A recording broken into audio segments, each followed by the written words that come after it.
Hello there, good evening and welcome to Superscreen News at 6, broadcasting to you live from Lagos, Nigeria. I am Blessed Omonose. President Muhammadu Buhari has traveled to Mauritania for the 34th Ordinary Section of the African Union Assembly of Heads of State and Government. According to a statement by the Special Advisor to the President on Media and Publicity, Femi Adesina, says President Buhari will also take part in other activities of the sidelines of the section. At the section, which holds from today, June the 30th to July the 2nd, President Buhari will speak on the theme, Winning the Fight Against Corruption, a Sustainable Path to African Transformation. The president left the country after paying a one-day condolence visit to Katsina State over the havoc wreaked in parts of the state by windstorm. President Muhammadu Buhari efforts at repatriating Nigerians' looted funds from other countries gather momentum. The Switzerland government has prided itself as the first to repatriate stolen funds from Nigeria. Switzerland outgoing ambassador to Nigeria, Ambassador Eric Mayoras, who disclosed these to journalists in Lagos, said his government started the repatriation in 2005. Mayoras said Nigeria and Switzerland will continue to enjoy good bilateral relations. The ambassador also said his government had, during his 3-year tenure, supported Nigeria by providing humanitarian assistance to the victim of Boko Haram in the northeast.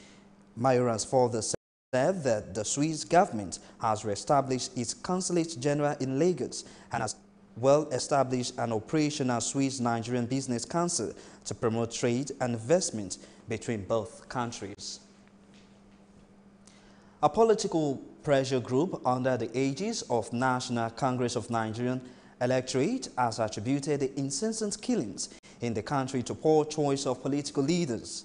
National President of the group, Jamik Zewula, expressed his view today to journalists in Lagos. The reason for such a recurring miasma of destruction of lives and property anytime there is general election hold, anytime general election hold, could only be attributed to two main factors. One, there is no single platform to incubate Nigeria's political leadership that is rooted on clearly articulated ideology. Two, practical lack of a genuine platform to articulate the yearnings of the Nigerian electorate for collective decision on the choice of political leadership.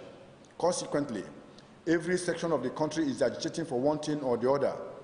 The aims and objectives of the movement are to protect the collective interests of the electorate, to minimize overheated polity as we shall take up the entire campaign activities of the choosing political party and its presidential candidates, to minimize political violence all over Nigeria.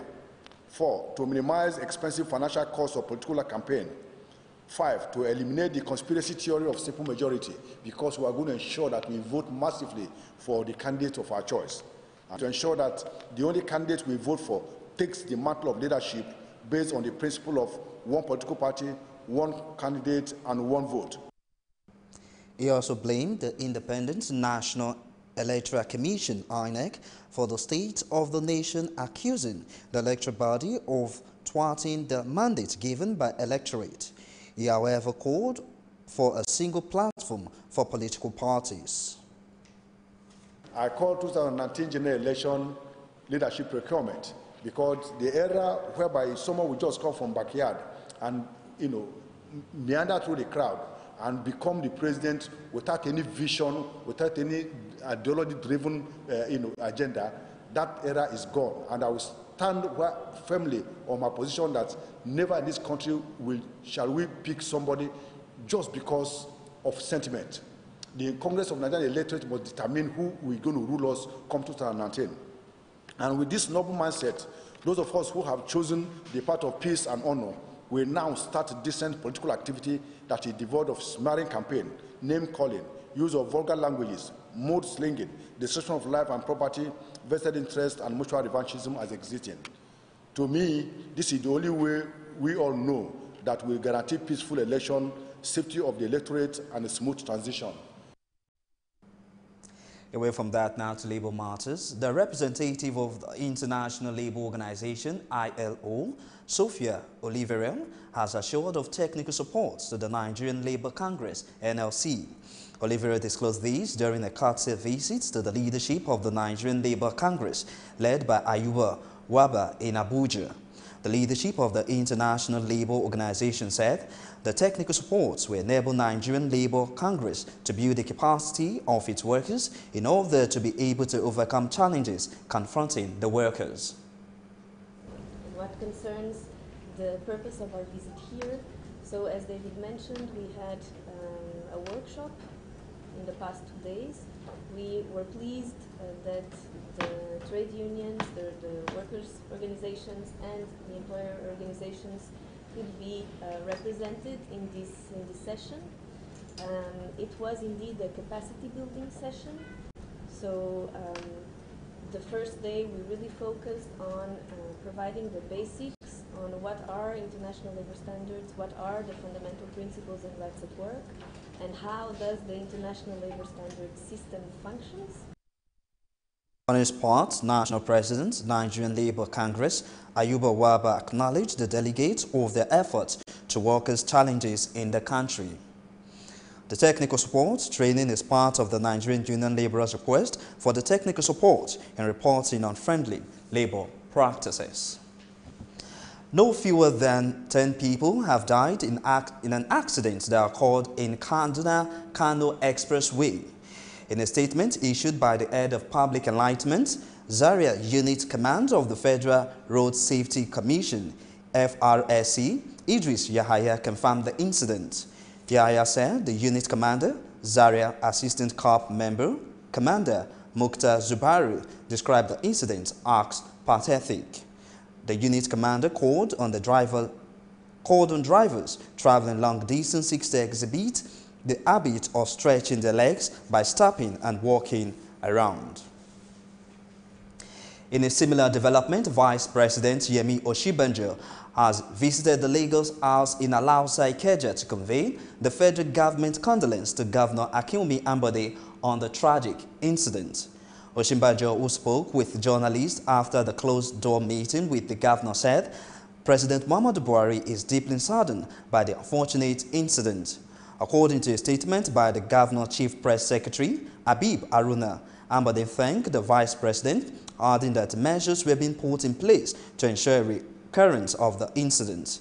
On his part, Senator representing Lagos East Senatorial District at the upper chamber of the National Assembly, Benga Shafa, commiserated with the government and the people of Lagos State on the incident.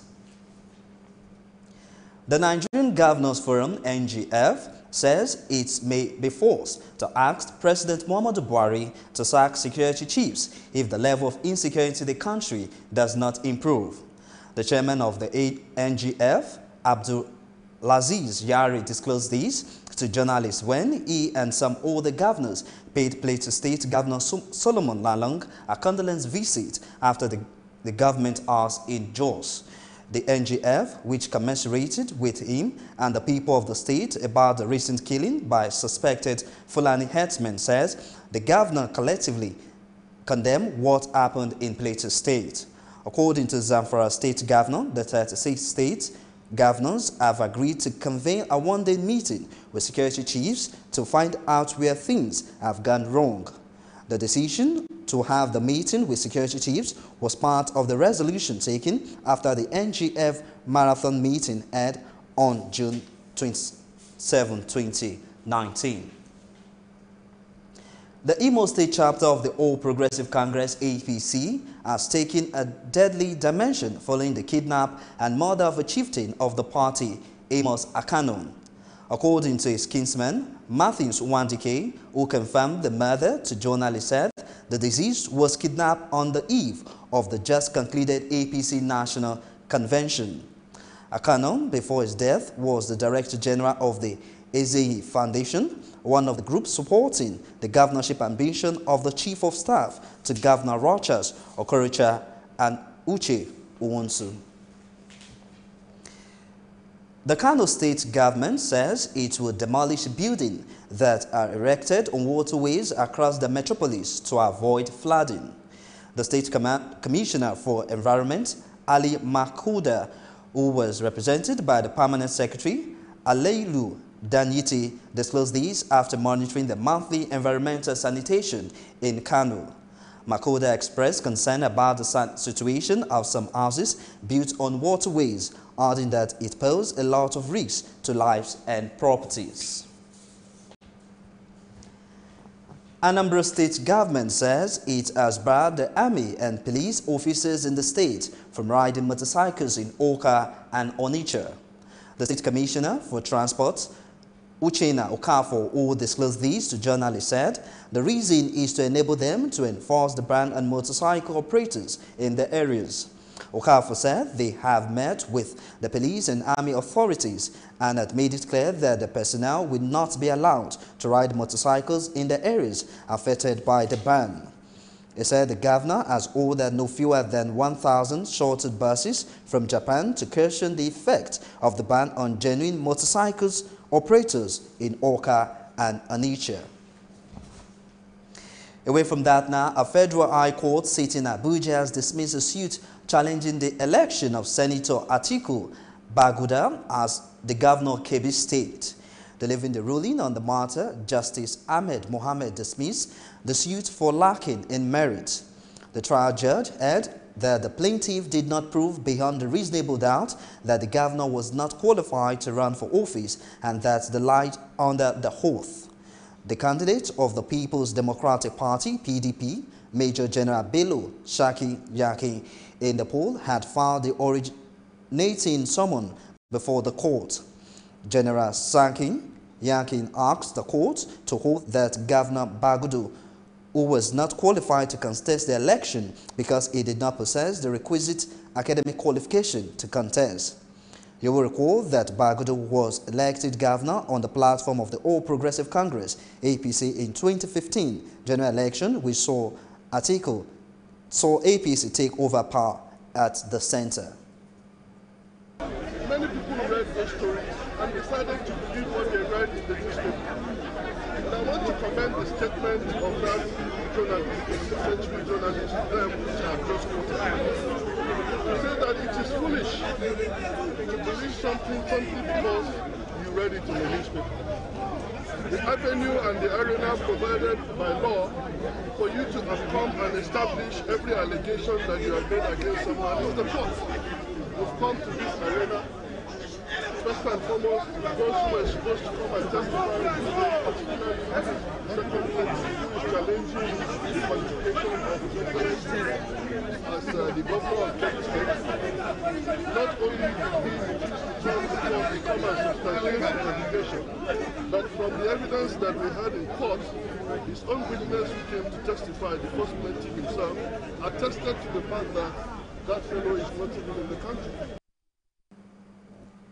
Former Deputy Speaker of the Rivers State House of Assembly, Lee Kwanem, and a pro-All Progressive Congress APC group known as Rivers Unity House says they have begun the process of reconciling the Minister of Transportation, Rotimi Amechi, and the lawmaker representing Rivers Southeast, Senator Magnus Abe.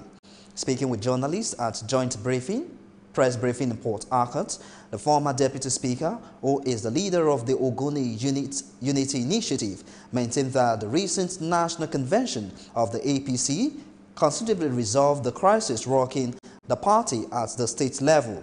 Kwane and the group maintained that the move is necessary in order to ensure that the state APC wins the 2019 general election.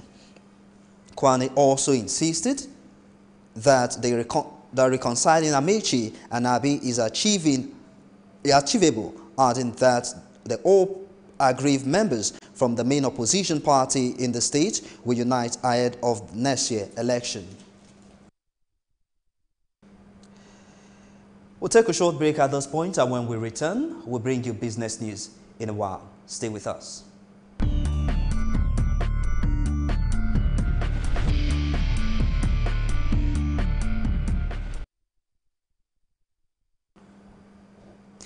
Welcome back, and now to the world of business. The Lagos State government has reviewed plans to prosecute defaulters of the land use charge in the state in its bid to improve compliance. The special advisor to the governor on taxation and revenue matters, Fatai Lasisi, disclosed these at a program organized by the Lagos State branch of the Nigerian Institution of Estate Surveyor and Valuers tagged the Summit 2.0. Lasisi, who was represented by the head of legal, Olufemi Sowemimo, said the development became necessary in order to endanger a culture of voluntary tax compliance. And still on business, the management of Odua Investment Company Limited has disclosed one of its hotels, Lafia Hotel, in Apata area of Ibadan, over what is described as growing debt and losses. The head, Corporate Affairs, Odua Investment Company, Vito Ayetoro, who disclosed these to journalists, said the group took the step in order to reposition the hotel in its chain. Ayetoro said the closure may be an indication that other hotels belonging to the group may be short. Odua is the owner of Premier Hotel Ibadan and Airport Hotel Ikeja, Lagos. Ayetoro also said the action taken became imperative following the directive of the Odua board and stakeholders to put a stop to the recurring losses being incurred by the hotels in the group over time and to salvage the legacy of the heritage bequeathed by our forefathers. The Nigerian Union of Petroleum and Natural Gas, NUPENG workers, are threatening to embark on a nationwide strike. Chairman of the union, Port Harcourt Zone, Alice Angwankwo, who said the proposed strike will be indefinite, gave a 7-day ultimatum for the sacked workers to record or leave the union with no choice but to withdraw its service. NUPENG said the planned strike is as a result of the alleged sacking of 300 of its members by some oil companies. Angwankwo urged government at all levels and the Ministry of Labour and Productivity to prevail on the firms to reinstate the workers. If you're just joining us, this is Superscreen News at 6. We'll take another short break, and when we return, we'll bring you all the stories. Stay with us. Before they come, they're supposed to, give us some information, notice, at least maybe a week or so. There was nothing like that. Hunger is everywhere in Nigeria. People are dying every day, but Nigeria government are keeping quiet. Housemen are killing people. Why? It's not what we expected because of these old men that are leading us, and you people know, you are aware that these people are not the right people to lead us. These kind of people that are leading us here are people of black mind. They just care about themselves and their family. You are affecting my village. Render me useless. If I call it useless, I'm not a mistake. The other place where they build a shop, call it Plaza. Each shop there 4 million naira. So I don't have the money, so I have to leave. If you plan to get a tribal mark, it takes a lot of pain, but after some time, you enjoy it. No, we experience hold up now during the construction time. Then after some time, we start enjoying it. It's not what we expected because of these old men that are leading us, and you people know, you are aware that these people are not the right people to lead us. These kind of people that are leading us here are people of black mind. They just care about themselves and their family. You are affecting my village. Render me useless. If I call it useless, I'm not a mistake. The other place where they build a shop, call it Plaza. Each shop there 4 million naira. So I don't have the money, so I have to leave. If you plan to get a tribal mark, it takes a lot of pain, but I'm not a mistake. The other place where they build a shop, call it Plaza. Each shop there 4 million naira. So I don't have the money, so I have to leave. If you plan to get a tribal mark, it takes a lot of pain, but after some time, you enjoy it. No, we experience hold up now during the construction time. Then after some time, we start enjoying it. the way they are doing the construction is too slow. It's too slow. The construction is too slow. They should stop the construction and make sure people go into their businesses and do their businesses.